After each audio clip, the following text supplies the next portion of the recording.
17 सितंबर मराठवाड़ा मुक्ति संग्राम दिन के तौर पर मराठवाड़े में मनाया जाता है। मराठवाड़े को मुक्ति किससे मिली और यह दिवस 1999 से मनाया जा रहा है। इस बारे में हमने मुलाकात ली यहाँ के जाने माने ज्येष्ठ पत्रकार और ज्येष्ठ साहित्यिक मोहम्मद जियाउद्दीन साहब, जिन्होंने अन्यायाच्या आगीतून प्रवास, भारतीय मुस्लिमांचा और भारतीय स्वातंत्र्य संग्रामात मुस्लिमांची अग्रणीय भूमिका ये किताबें भी प्रकाशित की है। 1000 से अधिक उनके नेशनल पेपरों में लेख आए हुए हैं और उन्होंने ब्लिट्स, मुंबई, दैनिक इनकलाब, मुंसिफ, अन्य अखबारों में भी काम किया हुआ है। 8वीं कक्षा से ही उन्होंने राजनीतिक पहल में मुस्लिम लीग से जिला कार्यकारिणी सदस्य में रहे हुए हैं। ऐसे एमए, बीएड शिक्षक जिन्होंने जाकिर हुसैन में अपनी पूरी मेहनत और लगन के साथ यहाँ पर बच्चों को शिक्षा दी है। दार्जिलिंग एंड लिटरेचरी इस सोसाइटी के तहत वो सामाजिक कार्य अभी जारी है। इसलिए ऐसे शख्सियत से मिलकर हम आज आपको मराठवाड़ा मुक्ति संग्राम दिवस की मालूमात दे रहे हैं। अस्सलाम वालेकुम। मैं सबसे पहले जनाब इफ्तिखार साहब का शुक्रिया अदा करता हूँ, महानगर यूट्यूब चैनल का, कि आपने मुझे पब्लिक से बात करने का मौका फराहम किया है। असल में आज ये 17 सितंबर जो मनाया जाता है मराठवाड़ा मुक्ति संग्राम नाम से मराठवाड़ा में मनाते हैं, तो इसके ताल्लुक़ से बहुत सारी गलत फहमियाँ हैं, बहुत सारा गलत इतिहास फैलाया गया है, बहुत सारी बातें जो है गलत तौर पर जो है फैलाई गई हैं। और जैसा कि हैदराबाद के कैप्टन पांडुरंगा रेड्डी ने कहा है कि ये ब्राह्मणों की एक साजिश है कि जो मुसलमानों में, हिंदुओं में नफ़रत फैलाना चाहते हैं, उन्होंने अपनी एक सियासी साजिश के तहत इसको एक गलत रूप दिया है। हैदराबाद मुक्ति संग्राम जो है इसका एक इतिहास सही तौर पर सामने आना चाहिए। यहाँ पर बहुत सारी जो है कन्फ्यूजन है। अभी झगड़ा हुआ किससे? इंडियन आर्मी और हैदराबाद की निज़ाम फ़ौज का तो कोई जो है लड़ाई हुई नहीं थी। रज़ाकारों की बात है तो रज़ाकारों की जो है गुंडागर्दों की एक जो है टीम थी, उसमें बहुत सारे लोग गुंडे लोग घुस गए थे। क्योंकि रज़ाकारों की अपनी कोई एक संगठना नहीं थी, कोई वेल ऑर्गेनाइज जो है संगठना नहीं थी, और रज़ाकारी के नाम पर जो है कुछ लोगों ने जो है उधम मचाया। उसमें बहुत सारे लोग बताते हैं, हमारे बचपन में हमको बहुत सारे लोगों ने बताया, गैर मुस्लिम लोगों ने बताया कि ये रज़ाकारों में जो है सभी जात धर्म के लोग थे, जो गुंडागर्द लोग थे, वो लोग जो है बड़े लोगों को, मालदार लोगों को लूटने के लिए जो है हंगामा करते थे। तो ये सारी जो हक़ाइक़ हैं ये छुपाकर जो है एक गलत तारीख़ बताना और दो धर्मों के बीच में गलत फहमी पैदा करना, ये जो सिस्टम, जो सिलसिला जो शुरू किया गया है, इससे नई नस्ल को वाकिफ़ होना ज़रूरी है। ये निज़ाम स्टेट जो थी एक सेकुलर स्टेट थी, एक सेकुलर गवर्नमेंट थी। मैं आपको उसके बारे में बहुत सारी तफ़सीलात बताने जा रहा हूँ। तो यहाँ पर जो है मैं सभी भाइयों से गुजारिश करूँगा कि वो इतिहास का अच्छी तरह से मुताला करें, अच्छी तरह से इतिहास को पढ़ें।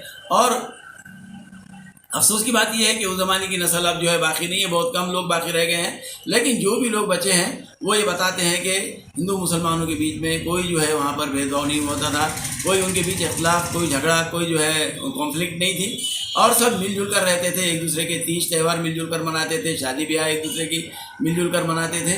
लेकिन इसके बाद 1948 के बाद जो है हालात बदल गए, और बदले हुए हालात का हिंदू जो फ़िरका परस्त गुंडे थे उन्होंने नाजायज़ फ़ायदा उठाया। उन्होंने इंडियन आर्मी के साथ मिलकर जो है ये जो सारी हंगामा आराई पैदा की, जिसके नतीजे में 3 लाख से ज़्यादा जो है मुसलमान शहीद हुए। तो ये एक जो है बहुत ही एक तारीख बाब है तारीख़ का। इसके बारे में हमको स्टडी करना चाहिए, नौजवान नस्ल को भी। और वो सारे लोग जो है साफ प्लेन माइंडेड लोग हैं, उनसे मैं यही विनती करूँगा कि वो इतिहास का जो है मुताला करें, और इतिहास का जो है मुताला करें, ताकि उनको सही इतिहास मालूम हो सके। और ये जो फैलाई जा रही है, जो नफ़रत की फ़िज़ा पैदा की जा रही है, इस फ़िज़ा को जो है दूर करने की हमको कोशिश करना चाहिए। एक बात मैं आपको बताना चाहता हूँ कि निज़ाम सरकार को जो जुल्मी निज़ामाची जुल्मी राजवट जो म्हटले जाते, अगर निज़ाम सरकार जो है जुल्मी राजवट थी तो फिर जो है ये सारे जो हालात मैं आपको पेश करने जा रहा हूँ ये कैसे होते थे। वहाँ पर आप देखेंगे कि निज़ाम के स्टेट में जो है किसी के साथ कोई भेदभाव, कोई जुल्म ज़्यादती, कोई जो है नाइंसाफ़ी, कोई तासुब नहीं बरता गया है। और इसकी तफसीलात मैं आपको बता रहा हूँ। 372 मंदिर थे, 5191 मस्जिद थी, 110 चर्च थे, और ये सारे जो थे इनका सरकारी जो है सरकार जो है उनका निज़ाम करती थी। यहाँ पर मुसलमानों की संख्या 30 लाख थी, मागास वर्गीय जनजाति जो थी उनकी संख्या 60 लाख थी, ईसाई, जैन, पारसी ये लोग 7 लाख के करीब थे, और हिंदुओं की संख्या 66 लाख थी। और उस दौर में, निज़ाम के सरकार के दौर में, जिसको हम जो है यहाँ पर आज हमारा माध्यम और बहुत सारे लोग जो ख़ास तौर से जातिवादी लोग वो जो है उसको एक हिंदू दुश्मन बना के पेश करना चाहते हैं। मैं आपको एक बात बताऊं कि निज़ाम अगर हिंदू दुश्मन थे या निज़ाम जो है हिंदुस्तान के दुश्मन थे, तो आखिर क्या वजह थी कि निज़ाम को जो है 1948 में जब हैदराबाद संस्थान विलीन हो गई थी, तो हैदराबाद के निज़ाम को राज प्रमुख बनाया गया था। निज़ाम को हैदराबाद का उनके मरने तक राज प्रमुख बनाया गया था। वो राज प्रमुख थे और उनका जो है बड़े इत्मीनान के साथ में जो है तो जो अंतिम विधि हुई थी। खैर ठीक है, एक बात हुई। निज़ाम के काल में, निज़ाम के ज़माने में 11,355 मंदिरों को जागीर दी गई। इसी तरह 5,000 मस्जिदों को जागीर दी गई। मुसलमानों के 125 ऐसे जो है धार्मिक संस्थान, जिसमें दरगाह है, मकबरे है, आशुर खाने हैं, इन सब का इंतज़ाम जो है ये हिंदू लोग करते थे। ये एक वैशिष्ट्य है निज़ाम सरकार का। इसके अलावा 54 पुजारी और 56 भजन गाने वाले ऐसे लोग थे जिनको जो है निज़ाम सरकार की जानिब से तनख्वाह दी जाती थी। और निज़ाम सरकार सिर्फ स्टेट के हिंदुओं की जो है मदद करती थी या स्टेट के दीगर जनजाति की मदद करती है, ऐसा नहीं था, बल्कि स्टेट के बाहर भी जो है निज़ाम सरकार मदद करती थी। स्टेट के बाहर जो है चेन्नई का भद्राचलम मंदिर था और चिंगलपेट मंदिर, ये दोनों मंदिरों को सालाना जो है 20,000 रुपये का जो है निज़ाम की जानिब से मदद दी जाती थी। शोलापुर का जो महेंद्रपुर मंदिर है उसको भी निज़ाम गवर्नमेंट मदद करती थी। और इसी तरह जो है 9,460 हिंदू धर्म स्थल ऐसे थे जिनको जो है 98,000 रुपये की मदद की जाती थी। हिंदू मंदिरों को जागीर दी जाती थी और 2 लाख एकड़ ज़मीन पूरे स्टेट में, शोलापुर की हमारे जो उस्मानाबाद में तुलजापुर का मंदिर है, मशहूर मंदिर है, उस तुलजापुर के मंदिर को भी जो है निज़ाम स्टेट की जो है तो इनाम दिया हुआ है। उसका उनके पास तामर पत्र है, वो लोग बड़े शान से बताते हैं। और बहरहाल ये जो है ये निज़ाम, जिसको जुल्मी राजवट कहते हैं हम, वो एक सेकुलर राजा था, एक सेकुलर जो है स्टेट थी और वहाँ पर जो है कोई जाति भेदभाव नहीं होता था। इस बात के सभी लोग गवाह हैं। और ख़ास बात यह है कि निज़ाम का जो गाँव गाड़ा था या निज़ाम की जो हुकूमत चलाने वाले लोग थे, वो जो है क्या थे कि हर गांव में, हर देहात में जो है एक पटवारी होता था, ब्राह्मण होता था, पुलिस पाटिल होता था, देशमुख होता था, और जो कोतवाल होता था वो या तो दलित होता था या मुसलमान होता था। तो निज़ाम की हुकूमत चलाने वाले वही लोग जो मुसलमान नहीं थे, मगर इसके बावजूद आज जो है क्योंकि हुकूमत बदल गई है, सत्ता बदल गई है, आज आपके पास माध्यम आ गए हैं और आपको मालूम है कि भाई एक वर्ग कमज़ोर हो गया है, इसलिए आप जो है इतिहास को गलत तरीके से पेश करते हैं, भोंडे तरीके से पेश करते हैं और ये सब जनता को जो है उसकी दिशा भूल करने के लिए किया जाता है। मैं आपको बताऊं कि निज़ाम के ज़माने का जो रेशो है, आज हम जो है आरक्षण की बात करते हैं, मराठा समाज को आज आरक्षण मांगना पड़ता है। आज मराठा समाज जो है महाराष्ट्र में, जो कि सत्ताधारी समाज होना चाहिए, जिसको जो है सत्ताधारी वर्ग कहा जाता है, वो आज आरक्षण मांग रहा है। निज़ाम के पीरियड में देखिए आप लोग कि उस ज़माने में जो एग्रीकल्चर हुआ करती थी, खेती होती थी, तो उसमें जो है हिंदुओं का जो परसेंटेज था वो 47% था, मुसलमानों का परसेंट 4%। इंडस्ट्री है, उद्योग है, 92% जो है हिंदूज थे, 5% मुसलमान थे। ट्रांसपोर्टेशन है, 79% हिंदुओं के हाथ में था, 4% मुसलमानों के हाथ में था।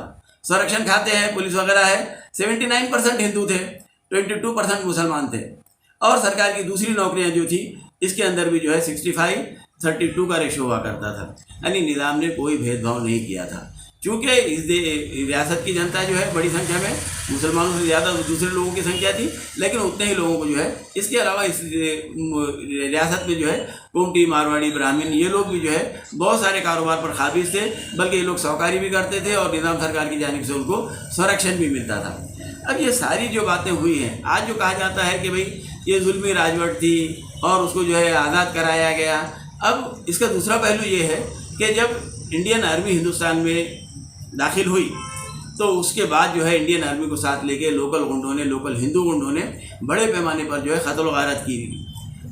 आज उस दौर में 3.5 लाख लोग जो है मारे गए, मुसलमान मारे गए, जो कि आम लोग थे, नागरिक थे और उनके अपने हिंदू भाइयों से बहुत अच्छी संबंध थे। उन्होंने हिंदू भाइयों पे अपने एहसान किया था, लेकिन लोकल के जो हिंदू फिरका परस्त गुंडे थे, उन्होंने मिलिट्री का साथ लेकर जो है बड़े पैमाने पर कत्ल खून गारतगिरी की और बड़े पैमाने पर जो है लोग मारे गए। 3.5 लाख लोगों का एक आंकड़ा है। इसके अंदर जो है उस्मानाबाद की जो देवनी नदी थी, देवनी नदी में इतना खून खराबा हुआ कि देवनी नदी के जो है पानी के साथ साथ खून बहता था। पंडित जवाहरलाल नेहरू जब उस्मानाबाद आए वहाँ पर हालात का जायज़ा लेने के लिए, तो प्रशासन ये कोशिश कर रहा था कि जो है जो अफेक्टेड लोग हैं, जो प्रभावित लोग हैं, मुतासिर लोग हैं, वो पंडित नेहरू से न मिले, इसके लिए जो है कोशिश की जा रही थी। लेकिन वहाँ के कुछ जो सोशल एक्टिविस्ट थे, मोहम्मद अली खान साहब थे, और जहांगीर खान साहब थे और दीगर लोग थे, हयात खान साहब थे, उन्होंने जो है बहुत सारी बेवाओं को, सैकड़ों बेवाओं को लेकर ऐसे वो जंगलों में जो है छुप गए रास्ते पर, पंडित नेहरू के रास्ते पर। और जब पंडित नेहरू की गाड़ी आ गई, सब के सब बाहर रोड पर आ गए। वो जब हालात पंडित नेहरू ने सुने तो रोने लगे वो, और उन्होंने जो है उस्मानाबाद में जो मंच बनाया गया था, जो वहाँ पर सभा होने वाली थी, वो सभा के अंदर, भरी सभा में कांग्रेस वालों के मुंह पे हार फेंक के मार दिए और कहा कि तुमको इस गुंडागर्दी की हमने इजाज़त नहीं दी थी। उनको बहुत दुख हुआ, बहुत तकलीफ हुई। लेकिन वाक़या तो ये है कि बहरहाल एक ऐसा शदीद इंसान के एतमाद को जो ठेस पहुँचाने वाली बात थी कि पड़ोसियों ने पड़ोसियों को लूट गया। यानी इस सानही की वजह से उस ज़माने का मुसलमान जो है बुरी तरह मुतासिर हुआ। हालांकि मुसलमानों का तो कोई कसूर नहीं था उसके अंदर, आम मुसलमानों का कोई कसूर नहीं था। रज़ाकार हुए, रज़ाकारों का भी जो है जो मामला था कुछ, उसकी भी जो है कोई बड़ा इतिहास नहीं है हमारे पास। उनका मुक्ति संग्राम के जो हुतात्मा वगैरह हैं उनकी भी कोई बहुत ज़्यादा जो है डिटेल्स सामने नहीं लाई जाती, बताया नहीं जाता कि कौन कौन हुतात्मा थे और ये संग्राम वालों ने किससे लड़ाई लड़ी थी। इसके बारे में कोई बात जो है अथेंटिक नहीं है। अब कहने के लिए कुछ भी कहा जा सकता है। आज तो मीडिया है, आप देख रहे हैं कि आजकल मीडिया जो है किस तरह चल रहा है, मशहूर हो गया गोदी मीडिया। तो अब चूँकि हम कमज़ोर हैं, हमारे पास अपना मीडिया नहीं है, हमारी अपनी क़ुव्वत नहीं है, इसलिए हमको जो है सब कुछ सुनना और सहना पड़ रहा है। लेकिन पुलिस एक्शन के नाम पर जो फैलाया जा रहा है वो उतना सही नहीं है। इसमें यह ज़रूर है कि एक वर्ग, मुस्लिम वर्ग का जो है बहुत नुकसान हुआ। मुसलमानों की जो है ज़मीन जायदादें लूट ली गई, उनके घर तबाह कर दिए गए और उनके खेतों पे कब्जे कर लिए गए। हज़ारों औरतों के साथ औरतों के साथ ज़बरदस्ती ज़्यादती हुई और सैकड़ों औरतों ने जो है अपनी इज़्ज़त को बचाने के लिए बावलियों में कूद के जान दे दी। ये इतिहास है, ये इतिहास लोगों के सामने नहीं आता है और मुसलमान भी जो है ये सारे इतिहास को सब्र के साथ खामोशी से जो है बर्दाश्त कर रहा था। लेकिन 99 के बाद जब जो है माध्यमों ने गलत फहमी फैलाने की कोशिश की, गलत इतिहास को जो है सामने लाने की कोशिश की, तो फिर बहुत सारे लोगों ने ये सारे वाक़यात को सामने लाया। अब हम नहीं चाहते, हम तो चाहते हैं कि भाई अब अमन व अमान रहना चाहिए, जो हुए वाला हालात हुए, वाक़यात हुए। लेकिन इसके बावजूद जो फ़िरक़ा परस्त लोग हैं, जो जातिवादी लोग हैं, वो चाहते हैं कि वातावरण को जो है दूषित किया जाए, उसको जो है ख़राब किया जाए और लोगों को जो है गुमराह किया जाए, हिंदुओं के दिलों में जो है नफ़रत पैदा की जाए। और इसीलिए जो है ये मुक्ति संग्राम का जो है वो फ़ायदा उठाते हैं। उसमें जो है ऐसे लेख लिखे जाते हैं जिसमें जो है कोई उसकी बुनियाद नहीं है। कहीं कहीं पर लोगों के अगर आपस में झगड़े फसाद हुए होंगे, लोगों ने जो है पुरानी दुश्मनियों का नाजायज़ फ़ायदा उठाया, इंडियन आर्मी का जो है साथ लेकर जो है गुंडागर्दी की, ये सारे वाक़यात में जो है मुसलमानों का बहुत नुकसान हुआ है। तो मैं समझता हूँ कि मैंने जो है तारीख़ी हक़ाइक़ आपके सामने पेश किए हैं और इस पर जो है बहुत ज़्यादा डिटेल हमारी नौजवान नस्ल को भी जो है इस पर स्टडी करने की ज़रूरत है, हमको देखने की ज़रूरत है कि क्या है। और दूसरी बात ये थी कि जब तक निज़ाम की गवर्नमेंट थी, जब तक पुलिस एक्शन नहीं हुआ था, तो पुलिस एक्शन नहीं होने तक भी जो है हिंदुओं और मुसलमानों के बहुत अच्छे संबंध थे, बहुत अच्छे उनके ताल्लुकात थे। और ये भी हुआ, मैं ये बात भी वाज़ेह करूँगा कि कई मुकामात पर जो है हिंदुओं ने मुसलमानों को बचाया। शेलगांव का वाक़या ये है, नवाजुद्दीन साहब ने बताया, मेरे को वहाँ के हेडमास्टर थे, आज उनकी 88 साल उम्र है। उन्होंने बताया कि शेलगांव के जो है कुछ गुंडों ने, हिंदू गुंडों ने जो है मिलिट्री को ये बताया कि भाई मुसलमानों ने बहुत गुंडागर्दी की, बहुत बदमाशी की। तो शेलगांव के सारे मुसलमान नौजवानों को, मुसलमानों को जितने मर्द थे उनको एक मैदान में जमा किया गया। और उस ज़माने में ये हो रहा था कि पुलिस एक्शन में जो है मिलिट्री आती थी, हर गांव में जहां मुसलमानों की बड़ी संख्या होती थी उनको जो है मैदान में जमा किया जाता था, घंटों उनको हाथ ऊपर करके खड़ा किया जाता था। बहुत सारे लोगों को जो है बरसरेआम गोली मार दी जाती थी, जो थक के गिर जाते थे उनको प्लूटों से मार के उठाया जाता था। शेलगांव में भी ऐसा ही हुआ और सारे मुसलमानों को खड़ा कर दिया गया। अब जो है मिलिट्री राइफल तान के खड़ी हुई थी, लेकिन एक ब्राह्मण ने वहाँ पे आवाज़ दिया कि अगर रुक जाओ, अगर मुसलमानों को गोली मारना है तो सबसे पहले मुझे गोली मारो। और फिर उसने जो है आकर बताया कि वाक़यात सही नहीं है। ऐसा कई जगह हुआ, कई जगह पे जो है हिंदू भाइयों ने मुसलमानों की मदद की, लेकिन बड़े पैमाने पर जो है हिंदुओं ने मुसलमानों के साथ गुंडागर्दी की, मुसलमानों के साथ कत्ल खून गारतगिरी की। ये भी इतिहास है। ये सारी बातों को जो है सामने रखना चाहिए। इतना कहकर मैं अपनी बात ख़त्म करता हूँ। बहुत बहुत शुक्रिया। अल्लाह हाफ़िज़।